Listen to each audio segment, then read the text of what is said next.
Hello, welcome to my channel. So আজকে আমি তোমাদের বলবো যে কম্পিউটারে কিভাবে একটা নতুন ফোল্ডার ক্রিয়েট করতে হয়।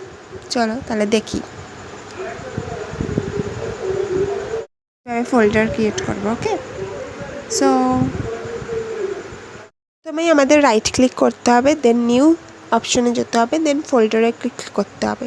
যেহেতু নিউ অপশনে ওই তীর চিহ্নটা আছে সেই জন্য ওখানে আমাদের জাস্ট টাচ করলেই তোমার পরের অপশনটা চলে আসে, ওখানে ক্লিক করার কোনো প্রয়োজন হয় না।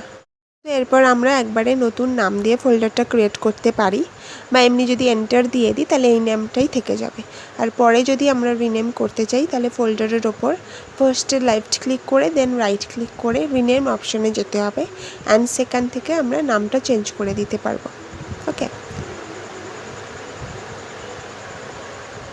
আর যদি এন্টার দিয়ে দিই তাহলে ওই নামটা হয়ে যাবে। তারপর আরেকবার এন্টার দিলে ফোল্ডারটা খুলে যাবে। সো ফোল্ডারটা যেহেতু এখন ফাঁকা আছে সেহেতু এখন এমটি দেখাচ্ছে। এরপরে যদি আমরা অন্যভাবে খুলতে চাই, মানে এন্টার দিয়ে খোলা যায়, বাট যদি আমরা অন্যভাবে খুলতে চাই তাহলে ফার্স্টে লেফট ক্লিক করতে হবে, দেন রাইট ক্লিক করে ওপেন অপশনে যেতে হবে, তাহলেও এইভাবে খোলা যেতে পারে। সো এটুকুই, তোমাদের সাথে আমার আবার দেখা হবে আমার পরের ভিডিওতে।